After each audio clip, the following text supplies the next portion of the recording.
तो स्वागत है दोस्तों सिस्को के ट्रेनिंग में।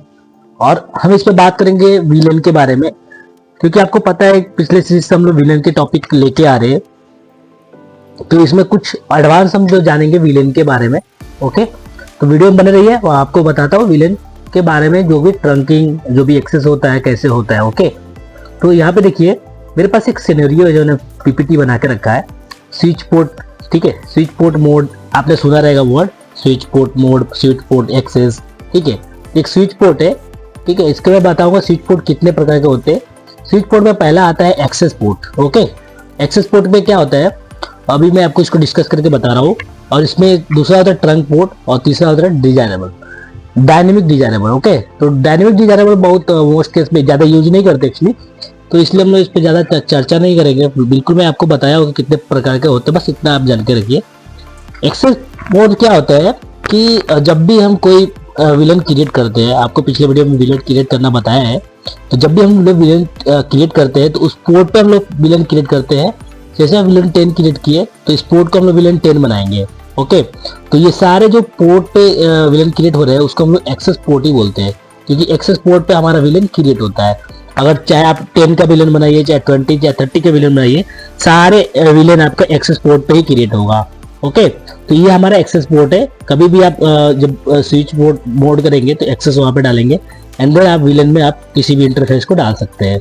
ओके, तो ये आपको प्रैक्टिकल भी बताऊंगा, अभी थियोरेटिकल इतने समझ के रखिए कि एक्सेस पोर्ट पे सारे विलन्स क्रिएट होते हैं। ओके, अब बात करते हैं हम लोग, जैसे कि यहाँ पे देखिए नीचे लिख के रखा हूँ मैं, access port just transport data to specific villain.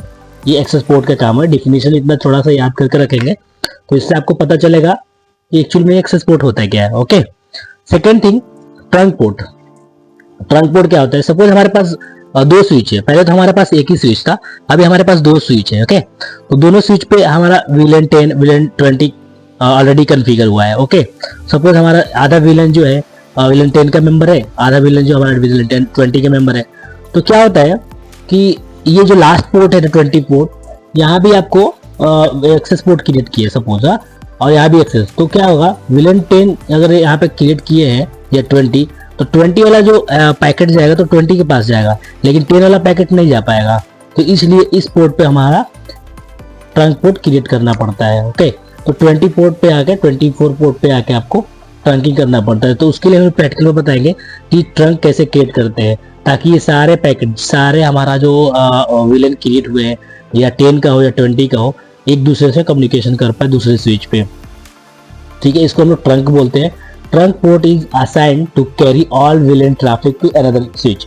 तो इस डायग्राम से आपको थोड़ा नॉलेज मिल जाएगा, थोड़ा आइडिया हो जाएगा और इजी हो जाएगा समझना कि ट्रंक होता क्या है। ठीक है, सपोज आप देखिए विलन 10 और विलन 20, अगर ये पोर्ट पे जितने भी सिस्टम कनेक्टेड है और इस पोर्ट पे जितने सिस्टम कनेक्टेड है, एक दूसरे में आपस में कम्युनिकेशन नहीं कर पाएंगे। अगर मेरा पिछला वीडियो देखा रहेगा आपको पता रहेगा। ओके, तो कम्युनिकेशन नहीं कर पाएंगे, तो अभी हमको 10 से और 10 से बात करना है, दूसरे स्विच पे है, तो इस स्विच के बीच में ट्रंकिंग होता है, इसलिए हमारा पैकेट ट्रांसफर हो पाता है इजीली एक दूसरे के पास। ओके, तो ट्रंकिंग होता है। डिजायरेबल की हम लोग बात नहीं करेंगे, मैं एग्जांपल देता हूँ। सपोज डिजायरेबल अगर क्रिएट करते तो क्या होता है, अगर कभी भी 10 वाला मेंबर जो है भेजेगा अपने 10 के पास, तो वो क्या होगा, ये पोर्ट से निकल के ये पोर्ट पे जाएगा, लास्ट वाले पोर्ट पे, क्योंकि हमारा केबल यहीं से कनेक्टेड होता है स्विच में।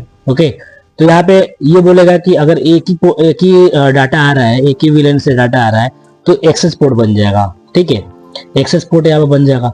अगर दोनों भेज रहे, 20 भी जा रहा है 10 भी जा रहा है, तो ये ट्रंक बन जाएगा। मतलब ऑटोमेटिक ये डायनेमिक कन्वर्ट होता रहता है, एक्सेस बन जाएगा, कभी ट्रंक बन जाएगा, तो ये डायनेमिक होता है। ओके, तो इसकी बात थोड़ा हम लोग कम करेंगे, क्योंकि हम लोग इस पे यूज लेना नहीं है। ओके, तो प्रैक्टिकल हम लोग एक्सेस पोर्ट और ट्रंक पोर्ट पे ही करने वाले हैं।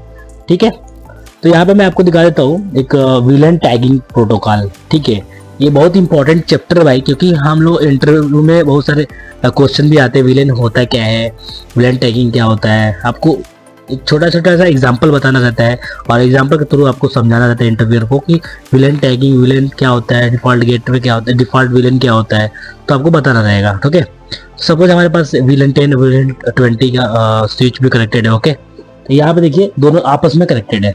तो अगर हम ट्रंकिंग कर भी देते हैं, तो ट्रंकिंग करने के बाद 24 पोर्ट और 24 पोर्ट पे इसको कैसे पता चलेगा कि विलन 10 का यहाँ पे डाटा आ रहा है, विलन 20 का आ रहा है? कुछ तो इसमें आइडिया रहना चाहिए। जैसे हमारा कोई भी सिस्टम से हम लोग पिंग करते हैं तो उसको उसमें आपको सोर्स आईपी रहता है, फिर डेस्टिनेशन आईपी रहता है, फिर उसके बाद पिंग होने के बाद आरप जनरेट होता है, फिर वो मैक आईडी लेके आता है, तो उसमें मैक आईडी भी टैग हो जाता है। तो फिर इसमें भी देखिए ट्रंक पोर्ट पे क्या होता है, यहाँ भी टैगिंग होता है। जैसे हमारा इंटरफेस 5.0 पे मैक आईडी है, यहाँ पे टैगिंग हो गई मैक आईडी के, ठीक है, यहाँ पे सारे मैक आईडी टैगिंग हो गए। तो टैगिंग जो होते हैं मैक आईडी के साथ साथ एक विलेन भी टैगिंग हो जाता है, ठीक है। देखिए यहाँ पे विलेन टैगिंग भी हो जाता है, इसलिए हमारा जो ट्रंक पोर्ट है, ये 24 पोर्ट ट्रंक पोर्ट बना हुआ है, ये हमारा ये रिमेंबर करके रखता है कि विलेन 10 का टैग हुआ है यहाँ पे। तो विलेन 10 का जो डाटा आता है विलेन 10 को दे देता है, विलेन 20 का जो डाटा आता है विलेन 20 के दे देता है, ठीक है। तो सिंपल है। अगर हमारा पिछला वीडियो देखेंगे विलेन के बारे में, व्हाट इज विलेन, उसके बाद से इस वीडियो को देखेंगे तो समझ में आएगा कि टैगिंग क्या होता है, विलेन क्या होता है, नहीं तो आपको प्रॉब्लम होगा समझने में, ठीक है। तो ये चीजें आपको समझ में आ गई। फिर हम लोग नेक्स्ट चैप्टर पे चलते हैं। यहाँ पे देखिए IEEE 802, आपको पता होगा कि IEEE क्या होता है, क्योंकि यही जो स्टैंडर्ड है हमारा इथरनेट बनाता है, ठीक है। तो कभी भी IEEE 802 देखिएगा नंबर, ये हमेशा वो किस चीज़ की बात करता है, इथरनेट पोर्ट के बारे में बात करता है। कहीं भी देखिएगा तो इथरनेट के ही बारे में बात करेंगे, क्योंकि ये इथरनेट का ही स्टैंडर्ड है, यही बनाता है IEEE। तो IEEE का जो फुल फॉर्म है मैंने आपको पिछले वीडियो में बताया था, institute of electrical and electronic engineering, okay, इसका फुल फॉर्म है। तो यहाँ पे देखिए .1Q, क्योंकि विलन में आप देखेंगे जब आप विलन क्रिएट करेंगे तो .1Q आता है। .1Q क्या है, हाँ, .1Q क्या है आखिर में, ये भी एक प्रोटोकॉल है भाई। .1Q एक प्रोटोकॉल है। देखिए मैं .1Q कैसे लिखा हूँ, यहाँ पे तो डॉट लिखा हूँ, तो डॉट मतलब डॉट, एक बिंदी जो होता है वो डॉट ही होता है। तो देखिए यहाँ पे दिखा है IEEE 802 1.1.1Q, ओके। तो ये पॉइंट जो है डॉट है 1Q, ओके। तो विकिपीडिया से मैंने ये स्क्रीनशॉट लिया है। देखिए यहाँ पे सिंपल भाषा में आपको बता दिया है .1Q क्या होता है, इसका क्या काम है, ठीक है। बेसिकली एक प्रोटोकॉल है, ये आपका विलेन में ही वर्क करता है। जब भी आप .1Q लग जाए 802 में तो समझिएगा विलेन की बात हो रही है, okay. .1Q is by default enable on trunk port, ये ट्रंक पोर्ट पे ही एक्सेस होता है। तो विलेन में ट्रंक पोर्ट जब क्रिएट करेंगे तो एक्सेस होगा यहाँ पे। ये डाटा लिंक लेयर पे काम करता है, okay. Internal villain tagging process होता है, जैसे मैक आईडी का टैगिंग होता है वैसे भी विलेन का भी टैगिंग होता है, ओके। ये सारे उसका बेनिफिट बता रहा हूँ मैं आपका, ठीक है। .1Q का बेनिफिट है ये, ओके। यहाँ पे देखिए it adds a field in frame by putting a tag in frame data.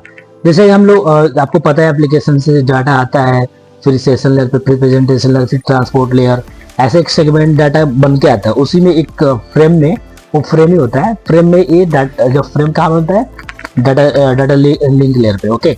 तो ये सेकेंड लेयर है आपका OSI का, ठीक है। तो उस पर हमारा ये टैग हो जाता है फ्रेम में, ये विलेन का टैगिंग हो जाता है फ्रेम में, ओके। तो उसमें भी एक फ्रेम क्रिएट हो जाता है। अब वो फ्रेम लगता है तो आपको कितने उसका साइज क्या रहता है, उसका साइज जो होता है भाई, टैग साइज कितना होता है 4 बाइट्स, ये 4 बाइट का इसका साइज होता है टैगिंग का, ओके। तो टैग होने के बाद से इसका साइज 4 बाइट्स हो जाता है, ओके। तो ये Cisco switch already have villain 1 enable by default, ये विलेन 1 के नाम से बाय डिफॉल्ट होता है, क्योंकि आपको पता है जब सिस्टम कनेक्ट करेंगे तो पहले हम विलेन क्रिएट तो करेंगे नहीं, तो ये पोर्ट कहाँ पे असाइन रहेंगे, विलेन 1 पे डिफॉल्ट असाइन रहते हैं। विलेन कितना क्रिएट कर सकते हैं, विलेन 1 है, कितना क्रिएट कर सकते हैं 1005, मैं बताया था पिछले वीडियो में, 1005 तक आप विलेन क्रिएट कर सकते हैं। यहाँ पे विलेन 1 डिफॉल्ट रहता है, बाद में आप क्रिएट करिए अपना, ठीक है। तो ये अपना सिस्को पे रहता है। और विलेन 1 को हम लोग बोलते हैं नेटिव विलेन। कभी कोई पूछे क्वेश्चन में कि what is a native villain, तो आप बोल सकते हैं कि native villain is a default villain 1, okay. It transfer data only tag data, okay, tag data he transfer करता है, ओके। तो यहाँ से आप देख सकते हैं, थोड़ा बहुत आपको यहाँ से नॉलेज मिल जाएगा अच्छे खासा, आप यहाँ से वीडियो बना रहिए। फिर मैं आपको इसका प्रैक्टिकल भी बताऊंगा, कैसे इसको एक्सेस पोर्ट, ट्रांसपोर्ट कैसे क्रिएट करते हैं, मैं आपको सारी चीज़ें बताऊंगा। तो अगर वीडियो अच्छा लगा हो या आपको नॉलेज मिल रहा है प्रॉपर, तो प्लीज़ सब्सक्राइब कीजिए, लाइक कीजिए और लोगों के पास शेयर कीजिए। तो मैं प्रैक्टिकली बताऊंगा, वीडियो में बने रहिए। Thank you for watching my video.